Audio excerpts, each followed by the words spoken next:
యేసుక్రీస్తు మీదకి నా వందనాలు. ఇదైన వాక్య నిమిత్తము అపోస్తల కార్యములు 26వ అధ్యాయము 31 వచనం చదువుకుందాము. ఈ మనుషుడు మరణముకనెను బంధకములకనెను తగినదేమీ చేయలేదని తమలో తాము మాట్లాడుకునిరి. దేవునికి స్తోత్రం. హల్లెలూయా, హల్లెలూయా, హల్లెలూయా, స్తోత్రం. క్రీస్తునందున్న ప్రియ సహోదరి సహోదరులారా, ఆత్మీయ బంధువులారా, ఆయన హెచ్చవలసి ఉన్నది అనేటువంటి కార్యక్రమ వీక్షకులారా, ఆయా ప్రదేశాల్లో ఉన్నటువంటి దేవుని పరిశుద్ధులారా, యేసుక్రీస్తు రక్తము చేత విమోచించబడినటువంటి దేవుని ప్రజలారా, దేవుని స్తోత్రం. మీ అందరికీ ప్రత్యేకమైన వందనాలండి. మరొక పర్యాయం మీ ముందుకు రావడానికి, మీ గృహాల్లో మీకు వాక్యం బోధించడానికి దేవుడు నాకు కలుగు చేసినటువంటి అవకాశాన్ని బట్టి నేను బోధిస్తున్నాను. మీరు వింటున్నారో లేదో మరి తర్వాత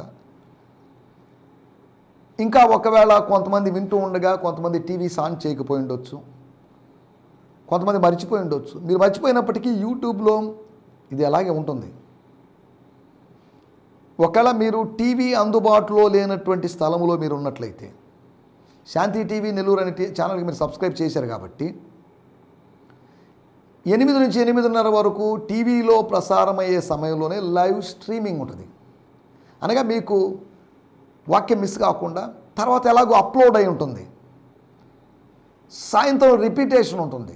మీరు మిస్ కాకూడదు దేవుని వాక్యాన్ని. దేవుని వాక్యాన్ని ధ్యానించాలి. దేవుని వాక్యము లోతైనది, సత్యము లోతైనదిగాను బహు దూరముగాను ఉన్నది. దాన్ని గ్రహింపగలిగిన వాడెవరు అని జ్ఞాని అయినటువంటి సొలొమోను ప్రసంగి గ్రంథంలో చెప్పాడు. Truth is deeper, truth is farther. Who would understand this, grasp it? దాన్ని ఎవరు క్యాచ్ చేయగలరు? వాక్యము బహు వేగంగా పరిగెత్తుంది. వాక్యం బహు వేగంగా పరిగెత్తుంది. Who would catch the word of God? పట్టుకోగలిగిన వారి దగ్గరికి దేవుని వాక్యం వస్తుంది. మిగతా వాళ్ళు వాక్యాన్ని మిస్ అయిపోతున్నారు. ఎన్నో జనాంగాల దగ్గరికి వాక్యం వచ్చినప్పటికీ వాళ్ళు పట్టుకోలేకపోయారు. కానీ ఇశ్రాయేలు జనం, యాకోబునకు దేవుడు వాక్యాన్ని తెలియజేశాడు. ఏ జనముకి ఇలాగున చేసి ఉండలేదు. స్తోత్రం, హల్లెలూయా. అప్పుడు వాళ్ళు భక్తి పరులనో ప్రార్థనా పరులనో వాళ్ళకి అలా చేయలేదు. కానీ దేవుడు బయలుపరిచాడు. వారిని ఒక చోజన్ జనరేషన్గా, ప్రతిష్ఠిత జనంగా, పరిశుద్ధ జనంగా, స్వకీయ సంపాద్యంగా చేశాడు.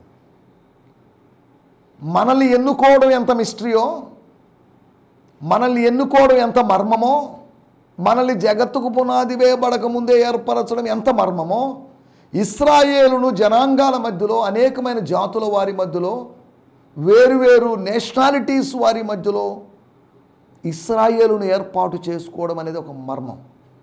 దేవుడు మర్మం. దేవుడు చేసే క్రియలన్నీ మర్మాత్మకంగా ఉన్నాయి. దాన్ని అందరూ అర్థం చేసుకోలేదు. అర్థం చేసుకునే వాళ్ళకన్నా అపార్థం చేసుకునే వాళ్ళు ఎక్కువ మంది ఉన్నారు. దేవుని స్తోత్రం. రండి, ఈ సమయంలో చిన్న ప్రార్థన చేసుకుందాం. చిన్న ప్రార్థన చేసుకొని కార్యక్రమంలో ముందుకు సాగుదాం. మనం క్రిస్మస్ నెలలో ఉన్నాం. క్రిస్మస్ నెల కాదు, డిసెంబర్ నెల 12వ నెలలో ఉన్నాం. అన్ని చోట్ల హడావిడి ఆరంభమైంది. ఇంకా 10 రోజుల తర్వాత క్రిస్మస్ ఉంది కనుక మా స్థానిక సంఘంలో మేము క్రిస్మస్ అవి సెలబ్రేట్ చేయం. క్రిస్మస్ కానీ, గుడ్ ఫ్రైడేలు కానీ, ఈస్టర్లు కానీ, న్యూ ఇయర్లు కానీ మేము లెంట్ డేస్ కానీ మేము సెలబ్రేట్ చేయం. వీటి యొక్క అవసరత కొంతకాలం చేశాం. కానీ వాక్యంలో సత్యం గ్రహిస్తున్న కొలది, వాక్యపు లోతుల్లోకి వెళ్తున్నప్పుడు, దేవుడు 1000 మూరలు కొలిచినప్పుడు చీలమండల లోతులో నుంచి మోకాళ్ళ లోతులోకి, మోకాళ్ళ లోతులోంచి నడుము లోతులోకి, అక్కడి నుంచి మొల లోతులోకి, ఈదవలసిన లోతుల్లోకి వెళ్తున్నప్పుడు కొన్ని విషయాలు మనం వదిలిపెడుతున్నాం. పెద్దవాళ్ళమైనప్పుడు పిల్లవానిలాగా తలంచి ఉండొచ్చు, యోచించుండొచ్చు, మాట్లాడి ఉండొచ్చు. కానీ పెద్దవాళ్ళమైనప్పుడు పిల్ల చాష్టలు మానివేయాలి. ఈ వయసులో నేను లాలీపాప్ నోట్లో పెట్టుకొని తిరుగుతూ ఉన్నాను అనుకోండి, తప్పేం లేదు. లాలీపాప్ తినడం తప్పేం లేదు. ఏమంటారు ఆ చాక్లెట్స్, లాలీపాప్స్, చికెన్ లాలీపాప్స్ కాదు, అలా ఏమంటారు, ఏంటిది ఇతనికి అవసరమా ఈ వయసులో అని అడుగుతారు. ఒకప్పుడు నేను చేసినప్పుడు పిల్లడే కదా తిన్నాడులేండి, వాడికి ఇంకొకటి 2 కొనిస్తాం మనం. ఇదండి పాస్టర్ గారు లాలీపాప్ తింటున్నారు కాబట్టి మీకు 2 లాలీపాప్లు తీసిస్తాం అని ఎవరు తీసి ఇవ్వడానికి ముందు రారు. పెద్దోడే కానీ పిల్ల చాష్టలు ఏంటండి అని అడుగుతారు. అనగా ఒక వయసు దాటే కొద్దీ ఒక మనిషి ఎలా ఉండాలి, పాస్టర్ ఎలా ఉండాలి, విశ్వాసం ఎలా ఉండాలి అని మనం కొన్ని కట్టుబాట్లు పెట్టేసుకుంటాం. మనం దాని ప్రకారం లేనప్పుడు అతనిలో మెచ్యూరిటీ కనిపించలేదండి, పక్వత కనిపించలేదండి అనే అవకాశం ఉంది.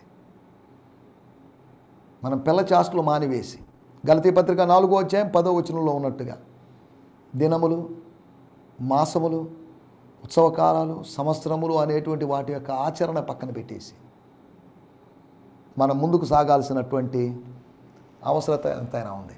కాబట్టి సెలబ్రేట్ చేసుకునేవాళ్ళు చేసుకోండి. కొన్ని రోజుల క్రితం లేకపోతే క్రిస్మస్ చేసుకోకూడదు అని వాదించేటువంటి ఒక వర్గం కూడా ఉంది. ఆ వాదించే వర్గానికి, చేసుకోవాలని వాదించే వర్గానికి మధ్యలో కూడా విభేదాలు ఉన్నాయి. వాటిలోకి వెళ్ళలేదు. మనం ఆలోచిస్తున్న విషయాలకు మనకు కొంతమంది ఇంకా తెలివిగా మనకు ప్రతిరోజు క్రిస్మస్సేనండి అని అంటున్నారు. ప్రతిరోజు క్రిస్మస్ ఎలా అవుతుంది? క్రిస్మస్ అనేటువంటి పండగ యొక్క దాన్ని స్పిరిచువలైజ్ మనం చేయకూడదు. ట్రెడిషనల్ని మనం స్పిరిచువలైజ్ చేయకూడదు. స్పిరిచువల్గా ఉన్నదాన్ని మనం స్పిరిచువలైజ్ చేసుకుందాం. స్పిరిచువల్గా ఉన్నదాన్ని స్పిరిచువలైజ్ చేసుకోవాల్సిన అవసరం కూడా లేదనుకోండి, అది వేరే విషయం. సరే, ఏదేమన్నప్పటికీ రండి, మనం అక్కడెక్కడ నాకు కొంతమంది గ్రీటింగ్స్ చెప్పినప్పటికీ నేను వాళ్ళకి రెస్పాన్స్గా అదే గ్రీటింగ్స్ నేను తెలియజేయకపోవచ్చు. దేవుని స్తోత్రం అనో, ప్రైజ్ లార్డ్ అనో, యేసు నేడు పుట్టెను హల్లెలూయా అని అక్కడక్కడ స్టిక్కర్స్ ఈస్ట్ గోదావరి, వెస్ట్ గోదావరికి వెళ్ళినప్పుడు కనిపిస్తాయి. నేడు పుట్టలేదు అనగా యేసుప్రభు అసలు పుట్టలేదని నేను అనలేదు. ఆయన పుట్టాడు. ఆయన నేడు ప్రతి సంవత్సరం డిసెంబర్ 25 పుట్టడం లేదు. ఆయన ఒక్కసారి పుట్టాడు, ఒకసారి చనిపోయాడు, ఒకసారి పరలోకానికి వెళ్ళిపోయాడు. ఆయన మాటి మాటికి పుట్టడం, మాటి మాటికి చనిపోవడం అంటూ జరగదు. ఆయన ఒకసారి వచ్చాడు, మరలా రాబోతున్నాడు. మొదటి రాకడ కన్నా రెండవ రాకడ అతి ప్రాముఖ్యమైనది. మొదటి రాకడకు 50 లోపు ఉన్నటువంటి ప్రవచనాలే ఉన్నాయి. కానీ రెండవ రాకడకు సంబంధించినటువంటి ప్రవచనాలు 300 వరకు ఉన్నాయి. మొదటి రాకడను గురించి చెప్పిన దానికన్నా 6 రెట్లు అధికంగా రెండవ రాకడను గురించిన ప్రవచనాలు ఉన్నాయి అని మనం అర్థం చేసుకోవాలి. దేవుని స్తోత్రం, హల్లెలూయా. పరిశుద్ధాత్మ దేవుని దృష్టికి Christ second advent is most important event. సరే, దేవుని స్తోత్రం, హల్లెలూయా. దాని గురించి మనం మాట్లాడుకోవడం లేదు ఈ సమయంలో. నిన్న మనం ఆలోచించిన విషయాలు ఏంటి అంటే, వాన వెలిసిన తర్వాత ఏం జరిగింది, వాన వెలిసిన తర్వాత జరిగినటువంటి 4 విషయాలు. వానలాగా పౌలు ప్రసంగం వెలిసిన తర్వాత, లేదు అంటే పౌలు డిఫెన్స్నే కాకుండా ఆ తీర్పు, ఆ ఎంక్వైరీ అగ్రిపా ఎదుట, బెర్నీస్ ఎదుట, ఫేస్తు ఎదుట జరిగినటువంటి ఆ ఎంక్వైరీ ముగిసిన తర్వాత, ఆ ఎంక్వైరీ విచారణ అనే వర్షం కురవడం ఆగిన తర్వాత, అది వాయిదా వేయబడిందని కానీ లేదా ఏది ఖచ్చితంగా అక్కడ రాయబడలేదు. వాన వెలిసిన తర్వాత ఏం జరుగుతుంది? వాన వెలిసిన తర్వాత ఇంట్లో బందీలైన వాళ్ళు బయటకు వచ్చే అవకాశం ఉంది. కొన్నిసార్లు వాన వెలిసిన తర్వాత మిదికి వెళ్ళి రెయిన్బోస్ కోసం, విశాలమైన ఆకాశంలో ఇంద్రధనుసుల కోసం వెతికేటువంటి అవకాశం ఉంది. ఎవరో పెట్టినట్టుగా, ఎవరో ఉంచినట్లుగా ఉన్నటువంటి ఆకాశములోని విల్లు, సప్తవర్ణాల విల్లు, దాన్ని చూసినప్పుడు గుర్తు చేసుకోవాలి. ఆదికాండము 9వ అధ్యాయంలో నీకు నాకు మధ్యన ఒక గుర్తుంది, నిబంధనకు గుర్తు ఇదే. దేవుని స్తోత్రం. ఇక మీద జలప్రళయంతో నేను భూమిని నాశనం చేయను. ఆదికాండం 8వ అధ్యాయం 22వ వచనంలో ఉన్నట్టుగా ఇంతకుముందులాగా సీజన్స్ అలాగే ఉంటాయి, సీజన్స్ అలాగే ఉండాలి. కాబట్టి నేను నాశనం ఇక మీద నాశనం చేయనని చెప్పాడు. కానీ ఆదికాండం 19వ అధ్యాయానికి వచ్చేసరికి ఒక 9 అధ్యాయాల తర్వాత అగ్ని చేత 2 పట్టణాలని, సొదొమ గొమొర్రాలను నాశనం చేశాడు. నోవహు కాలములో జలప్రళయం ద్వారా నాశనం చేస్తే, లోతు కాలములో అగ్ని ద్వారా నాశనం చేశాడు. దేవుడు నాశనం చేస్తాడు అవసరాన్ని బట్టి. నిర్మించిన వాడికి నాశనం చేసే అధికారం ఉంది. నిర్మించింది ఆయనే కనుక ఆయనే నాశనం చేసుకుంటాడండి. ఆయన నాశనం చేశాడు అంటే దాని అర్థం దాన్ని నూతనంగా నిర్మించగలడు అని అర్థం. గ్రీకు మిథాలజీలో ఒక పక్షి ఒక సర్టన్ ఏజ్ వచ్చేసరికి మంటల్లోకి వెళ్ళి కాలి బూడిదవుతుందంట. ఆ బూడిదైన తర్వాత మళ్ళీ తిరిగి సజీవం పక్షిగా, కొత్త పక్షిగా వెళుతుందని ఫినిక్స్ పక్షిని గురించి చెప్తారు. ఈ స్టోరీ అంతవరకు రియాలిటీ, సైంటిఫిక్ కాదు.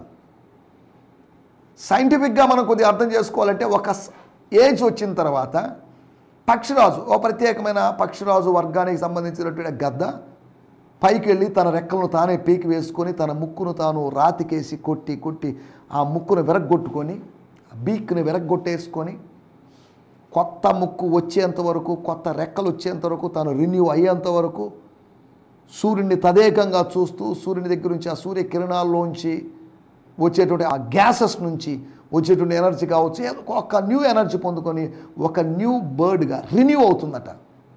మన జీవితంలో మన రిన్యూ అవ్వాలి. పక్షిరాజు యవనం నూతన పరచబడుతున్నట్లుగా మన యవనాలు, మన జీవితాలు, మన ఆత్మీయ జీవితాలు నూతన పరచబడాలి. మన జీవితంలో ఆత్మీయ వసంతాలు రావాలి. మన జీవితంలో చిగుర్చబడిన అనుభవాలు రావాలి. దేవుని స్తోత్రం, హల్లెలూయా. 4 విషయాలు చెప్పుకున్నాం, సాక్ష్యం చెప్పడం జరిగింది.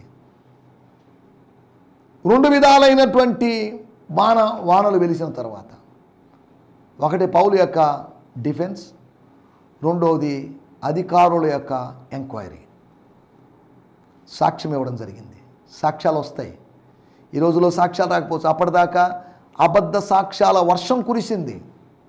యూదుల యొక్క అబద్ధ సాక్ష్యాల వర్షం కురిసింది. కానీ అధికారుల యొక్క సాక్ష్యపు వర్షం కురిసింది. వాన వెలిసిన తర్వాత మరో వాన వెలిసిన తర్వాత తొలకరి వాన తర్వాత కడవరి వాన. ఒక సంవత్సరంలో జరిగే వానల గురించి మాట్లాడుతున్నాం. ఇప్పుడు వానల గురించి మనం మాట్లాడటం లేదు. వాన ఉపదేశానికి గుర్తుగా ఉందని ద్వితీయోపదేశకాండం 32వ అధ్యాయం 2వ వచనంలో మనం మాట్లాడుకున్నాం. మేము దేవుని సేవకులు, మేము 26 నిమిషాలు ఈ ప్రోగ్రాములో ఉపదేశము వానలాగా మీ మీద, మీ ఆత్మలో కురుస్తున్నప్పుడు, మీ ఆత్మలో ఎండినటువంటి అనుభవము, ఎడారి లాంటి అనుభవము, నెర్రలు విడిచిన అనుభవము పోయి ఒక సారవంతమైన ఫలవంతమైనటువంటి ఒక ఫ్రూట్లెస్ నేచర్లో నుంచి ఫ్రూట్ఫుల్నెస్ ఎక్స్పీరియన్స్లోకి మనం వచ్చేటువంటి అవకాశం ఉంది. ఆత్మవర్షం కురవాల్సినటువంటి అవసరం ఉంది. అంత్య దినాల్లో ఆత్మవర్షం కురుస్తుంది అని దేవుని వాక్యంలో రాయబడింది. జకర్యా గ్రంథంలో 10వ అధ్యాయంలో రాయబడింది, వాన కోసం వానలు కురిగినట్లుగా ప్రార్థన చేయమనుంది. సరే, మనం వాటన్నిటిలోకి వెళ్ళడం లేదు. రెండవది, సహాయం చేయాలనుకోవడం జరిగింది.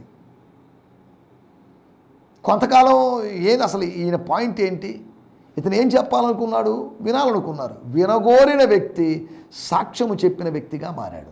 అగ్రిప్ప వినగోరాడు, విన్న తర్వాత సాక్ష్యం చెప్పాడు. ఫేస్తు తాను 100% విల్లింగ్గా కాకపోయినా ఆ సాక్ష్యంతో ఏకీభవించాల్సిన పరిస్థితి ఏర్పడింది. వెర్రివాడైనప్పటికీ వ్యక్తి మంచివాడే అన్నట్టుగా మాట్లాడాల్సిన పరిస్థితి. మూడోది, స్థానభ్రంశం ఇంచుమించు 2.5 సంవత్సరాలుగా ప్రాబ్లం సాల్వ్ అయింది. వాళ్ళు ఇటలీ వైపుగా వెళ్ళడం ఆరంభించారు. యెరూషలేములోంచి కైసరేకి వచ్చి కైసరేలో ఆగిపోయినోడు ఇప్పుడు కైసరే నుంచి ఇటలీ వైపు ప్రయాణం సాగింది. కొన్ని ప్రయాణాలు మనకు ఆగిపోతుంటాయి, కొన్ని ప్రోగ్రెస్లు ఆగిపోతుంటాయి, కొన్ని పనులు ఆగిపోతుంటాయి. వాటిలో రాంగ్ స్టెప్ వల్ల ఏదో మరి ఆగిపోతుంటాం. సున్నతి పొందకపోవడం అనేటువంటి పరిస్థితి వలన గిల్గాలు కనుచూపు మేరలో ఉన్నప్పటికీ ఇశ్రాయేలు ప్రజలు ఆగాల్సిన పరిస్థితి వచ్చింది. మనం చేసేటువంటి కొన్ని పనుల వల్ల మనం ఆగిపోయేటువంటి పరిస్థితి కావచ్చు. కానీ అపవాది యొక్క ఉద్దేశం మనం ఆగిపోవాలని, సృష్టికర్త యొక్క ఉద్దేశం సాగిపోవాలా అనేటువంటి డైలమాలో ఉండాల్సిన అవసరం లేదు. సృష్టికర్త వైపు చూస్తూ, విశ్వాసమునకు కర్తయు దాన్ని కొనసాగించువాడైన యేసు వైపు చూస్తూ, మన ఎదుట ఉంచబడిన ఆత్మీయ పరుగు పందెంలో ఓపికతో పరిగెత్తుదాం. ఓపిక తెచ్చుకొని, లేని ఓపికను తెచ్చుకొని, స్వర్గం అనుగ్రహించిన ఓపికను తెచ్చుకొని, శక్తిని తెచ్చుకొని, ఒక క్రీడాకారునిలాగా, ఒక రన్నర్లాగా మనము పరిగెద్దాం. రన్నర్గా పరిగెత్తు మనం విన్నర్లం అవుదాం. విన్నర్ కావాలి. ప్రతి రన్నర్ ఏదో ఒక రోజు విన్నర్ అవుతాడు. రన్నర్గా ఉండడం కాదు దేవుని చిత్తం, రన్నర్గా ఉన్న నువ్వు విన్నర్గా మారాలి. పోరాటం కాదు దేవుని చిత్తం, పోరాటానికి తగిన ప్రతిఫలం నువ్వు పొందడం దేవుని చిత్తం. నువ్వు విత్తడం కాదు దేవుని చిత్తం, విత్తడం కూడా దేవుని చిత్తమే, కానీ విస్తారంగా కోయడం దేవుని చిత్తం.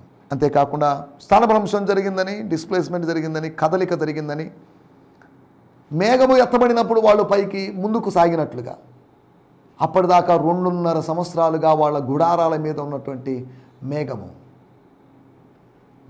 లిఫ్ట్ చేయబడింది. వాళ్ళు ముందుకు సాగారు. 4వ విషయం, శత్రులందరూ మౌనం అయిపోయారు. వాళ్ళ నోట మాట లేదు, ఇక మాట్లాడి ప్రయోజనం లేదు. పౌలు వీళ్ళ హృదయాల్ని గెలుచుకున్నాడు, మేము గెలుచుకోలేకపోయాం. మా దగ్గర ఆరోపణలు ఉన్నాయి కానీ ఆధారాలు లేవు. ఆరోపణలు ఉంటే ఉండొచ్చు, ఆధారం లేకపోతే నీ ఆరోపణ వ్యర్థమే. దేవుని స్తోత్రం. వీటి గురించి నిన్నటి ఎపిసోడ్లో మాట్లాడుకున్నాం. రండి ఈ సమయంలో మన ధ్యానం నిమిత్తమై అపోస్తుల కార్యములు 26వ అధ్యాయము 31వ వచనం. ఈ మనుషుడు మరణముకైనను బంధకములైనను తగినది ఏమీ లేదని చేయలేదని తమలో తాము మాట్లాడుకునేది. As they were leaving the chamber or leaving the court or leaving that particular place or leaving that room, they commented to one another, this man has done nothing that deserves death or even imprisonment. ఎందుకండి అతన్ని చంపడం, ఎందుకండి అతన్ని జైల్లో వేయడం? No, because he's a good man. It seems to be he's good man. మాకు అనిపిస్తుంది, we feel that he's a good man. చదువుదాం అపోస్తుల కార్యం 26వ అధ్యాయం 31వ వచనం వాడుక భాషలోంచి, పవిత్ర బైబిల్లోంచి. ఇతడు మరణదండన పొందటానికి కానీ కారాగారం ఉండవలసిన నేరం కానీ ఏది చేయలేదు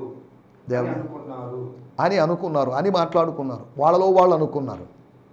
ఎమ్మాయి దారికి వెళ్తున్నటువంటి వాళ్ళు ఏ విధంగా అనుకున్నారో మాట్లాడుకున్నారు. హలో, ఆ మూడో ఆయన, ఆ స్ట్రేంజర్, ఆ కొత్త వ్యక్తి వచ్చి మనతో కలిసి మన ప్రభు ఆయన మాట్లాడుతున్నప్పుడు నీకేమన్నా ఎటువంటి ఫీలింగ్ కలిగింది? నేను అదే నిన్ను అడుగుదాం అనుకుంటున్నాను. నీ ఫీలింగ్ ఏంటి? నా ఫీలింగ్ ఏంటో చెప్తాను.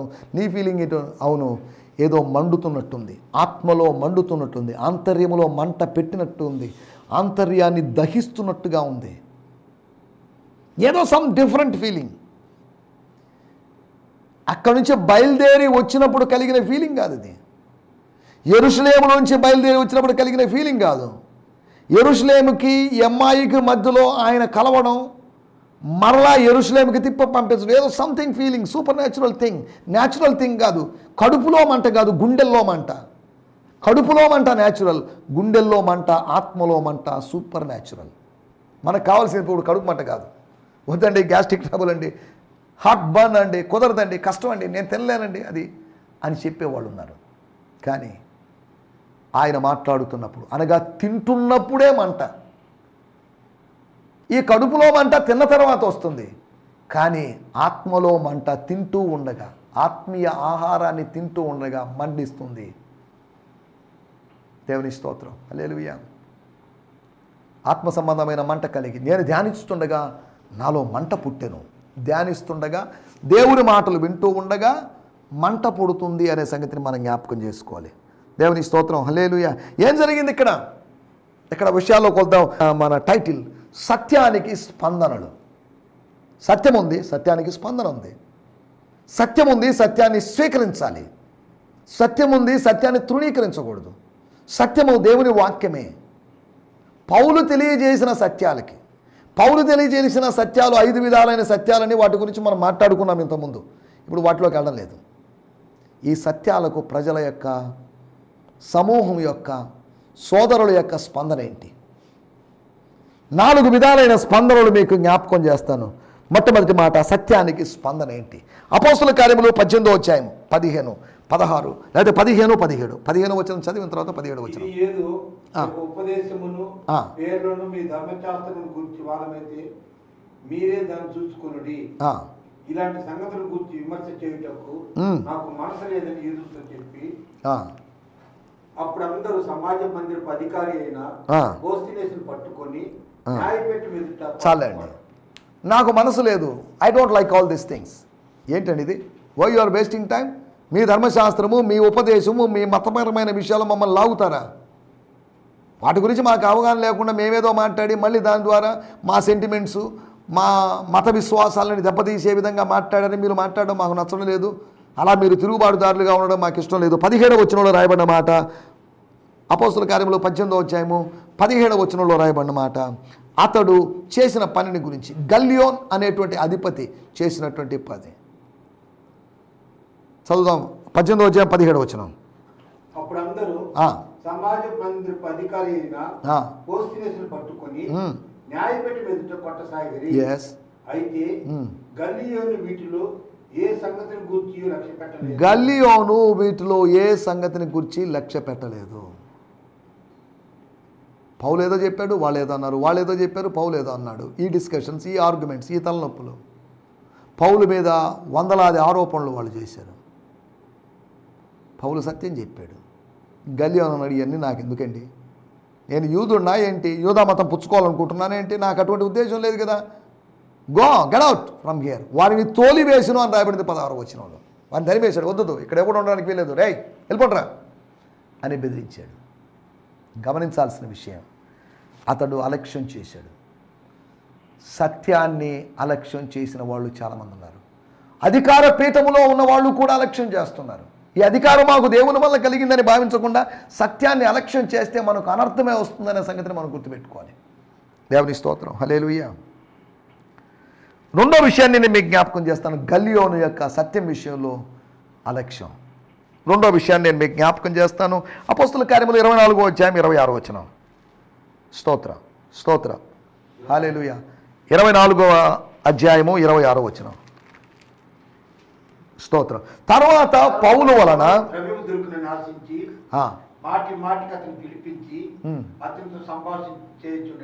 చాలండి, తనకు కలిగినది సమస్తమును నష్టముగా ఎంచుకొని పెంటతో సమానంగా భావించుకున్నటువంటి పౌలు దగ్గర ఏముంది?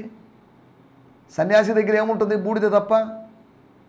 సన్యాసి రాసుకుంటే బూడిద రాలుతుందనేదో సామెత చెప్తారు. అంటే పౌలు సన్యాసి అని కాదు నేను చెప్పను, సన్యాసి లాంటి వాడు. Is like a monk, is like a priest, is a preacher since 30 years. కూడబెట్టుకుందంటూ ఏం లేదు, కట్టుకుందంటూ ఏమి లేదు. ఊరూరు తిరిగేవాడికి ఏముంటుంది ఆస్తిపాస్తులు? అతని దగ్గర కూడా ఆశిస్తున్నాడంటే ఇతన్ని ఏమనాలి ఈ ఫెలిక్స్ని? మరి ఇంత దారుణం ఏంటి ఫెలిక్స్ ఇలా తయారైపోయాడు? ఆ ఫెలిక్స్ మీద సింపతి చూపించాల్సిన పరిస్థితి. చూడండి అక్కడ రాయబడిన మాట, అతడు మాటి మాటికి పిలుస్తాడు. ఇప్పుడు కాదులే మళ్ళీ వింటాను, ఇప్పుడు కాదులే మళ్ళీ, మాటి మాటికి పిలిపించి, ఎన్ని సంవత్సరాలు ఇలా జరిగిందో మరి మనకు తెలియదు.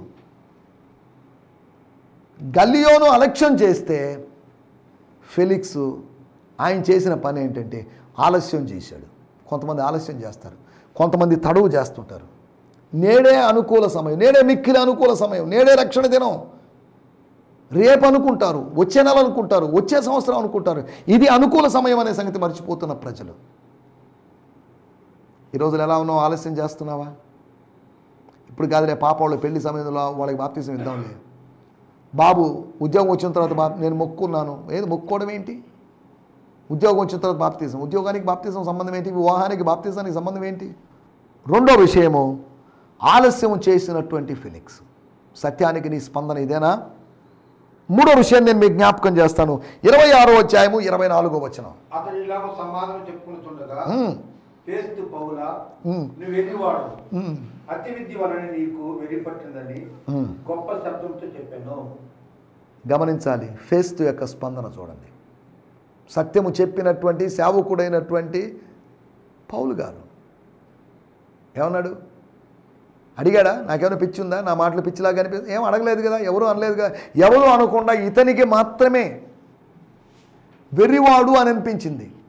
చూసారా ఎంత విచారకరమైన విషయం? అతను అనవసరంగా గొప్పగా అరిచి కేకలేసి రెచ్చిపోయి రేగిపోయి మాట్లాడాడు, ఆవేశపడ్డాడు. ఆలోచన లేనోళ్ళు ఆవేశపడతారు. చాలామంది ఆలోచన లేకుండా మాట్లాడతారు. ఆలోచన లేకుండా ఆలోచించండి. మాట్లాడడానికి ముందుగా ఆలోచించి మాట్లాడండి. ఈ మాట అనొచ్చో లేదో, మరి ఈ మాట అంటే అతని ఫీలింగ్ ఏంటి, ఆమె ఫీలింగ్ ఏంటి, ఇది అందామా, ఇదంటే వాళ్ళ పరిస్థితి, ఇలా ఆలోచించి మాట్లాడదాం. ఆలోచించి మాట్లాడితే సమస్య లేదు, ఆలోచించకుండా ఆవేశంలో మాట్లాడితే సమస్యలు ఖచ్చితంగా వస్తాయి.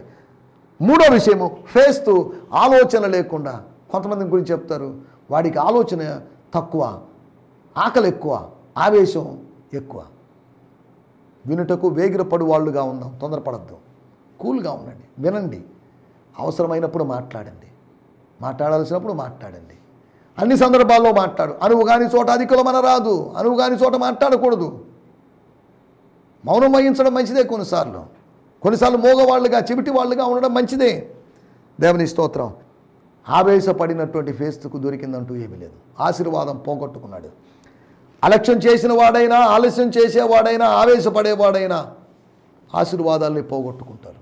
రక్షణ ఆశీర్వాదాన్ని, రక్షణ ఆనందాన్ని, రక్షణ నిశ్చయితను మిస్ చేసుకున్నారు ముగ్గురు నాయకులు. ఇంకో వ్యక్తిని గురించి ఆలోచిద్దాం. అపోస్తుల కార్యములు 26వ అధ్యాయము 28వ వచనం. అందుకు అగ్రిప్ప, ఇంత సులభముగా నన్ను క్రైస్తవుని చూస్తున్నావి అని పౌలుతో చెప్పాను. దేవుని స్తోత్రం. ఏమయ్యా పౌలు, ఏంటిది, నన్ను కూడా మార్చేస్తావేంటి? మేము మతం మేము రోమియోలుగా పుట్టాం, రోమియోలుగా చచ్చిపోదాం అనుకుంటున్నాం. ఈ మధ్యలో వచ్చినట్టు మీ యూదా మతానో వీళ్ళ యూదా మతానో నీ క్రైస్తవ మతాన్ని స్వీకరించడం నాకు ఇష్టం లేదు. పౌలును అతడు అగ్రిప్ప రాజు క్రైస్తవుడిగా చూస్తున్నాడు. యూదా మతాన్ని విడిచిపెట్టి యేసు మార్గములో నడిచే వారిని మొట్టమొదటిగా అంతియోకయలో క్రైస్తవులు అన్నారు. తర్వాత ఎక్కడ క్రైస్తవులు అనే మాట ఉపయోగించబడలేదు. తర్వాత ఇప్పుడు అగ్రిప్ప రాజు అంటున్నాడు క్రైస్తవులు అంటున్నాడు. నువ్వు క్రైస్తవుడివి. వీళ్ళు క్రైస్తవులు కాదు, యూదులు. వీళ్ళు క్రైస్తవులు కాలేకపోయిన వాళ్ళు. కానీ నేను క్రైస్తవుడిని కావాలనుకోవడం లేదు, కానీ నువ్వు నన్ను క్రైస్తవుడిగా చేయాలనుకుంటున్నావు. దేవునికి స్తోత్రం. మరొకసారి 1 పేతురు పత్రిక 4వ అధ్యాయంలో క్రైస్తవుడు అనే మాట కనిపిస్తుంది. బైబిల్లో మొత్తం క్రైస్తవుడు అనే మాట 3 సార్లే కనిపిస్తుంది. మిగతా చోటంతా శిష్యులు, సోదరులు, ఇలా రకరకాల మాటలు ఉపయోగించబడ్డాయి. అపోస్తుల కార్యములు 11వ అధ్యాయం 26వ వచనంలో క్రైస్తవుడు అనే మాట మొదటిగా కనిపించింది. ఇక్కడ 2వసారి కనిపించింది. 3వసారి క్రైస్తవులు అని పిలువబడ్డారు అని 11:26లో రాయబడింది. ఇక్కడ 26:28లో రాయబడింది క్రైస్తవుడిగా చేయబడ్డం గురించి రాయబడింది. 1 పేతురు పత్రిక 4వ అధ్యాయంలో క్రైస్తవుడు అనే పేరును బట్టి మహిమపరచాలి దేవుని. దేవుని స్తోత్రం. హల్లెలూయా. 4వ విషయం, అతడు అంగీకరించలేదు. సారీ, ఇంకో సంవత్సరం తర్వాత నువ్వు ఉంటావని గ్యారెంటీ ఏంటి? రేపేమి జరుగునో నీకు తెలియదు అగ్రిప్ప, రేపేమి జరుగునో నీకు తెలియదమ్మా బెర్నీకే గారు, రేపేమి జరుగునో నీకు తెలియదు ఫేస్తు గారు, రేపేమి జరుగునో మనకు తెలియదు. నేడే మిక్కిలి అనుకూలమైన సమయం. దేవుని స్తోత్రం. హల్లెలూయా. నా మాటలు నేను ఇక్కడ ముగిస్తున్నాను. సత్యానికి 4 వ్యక్తుల యొక్క స్పందనలు చూడండి. 1 అలక్ష్యం చేసినటువంటి గల్లియోను, 2వది ఆలస్యం చేసినటువంటి ఫెలిక్సు, ఆవేశపడినటువంటి ఫేస్తు, తర్వాత అంగీకరించని అగ్రిప్ప. అంగీకరించలేదు. సులభంగానో దుర్లభంగానో ఎలాగైతేమి అని అనుకోవడం లేదు. ఏం త్వరగా నేను అంగీకరిస్తే మాత్రం తప్పేంటి అని అనుకోకుండా, అంగీకరించకుండా అర్ధాంతరంగా సత్యాన్ని తృణీకరించినటువంటి అగ్రిప్ప పరిస్థితి ఏంటో మరి మనకు తెలియదు. కానీ సత్యాన్ని అంగీకరిద్దాం. సత్యానికి మంచి స్పందన కలిగి మనం ముందుకు సాగడానికి ప్రభు మనకు సహాయం చేయనుగాక. ఆమేన్. హల్లెలూయా. హల్లెలూయా. ఈ సందేశము మీకు ఆశీర్వాదకరంగా ఉందని నమ్ముచున్నాము. ప్రార్థన అవసరతల కొరకు మమ్మల్ని సంప్రదించవలసిన మా చిరునామా గిద్యోన్ మిషన్ చర్చ్, 6వ వీధి, శాంతినగర్, నెల్లూరు 4, ఆంధ్రప్రదేశ్.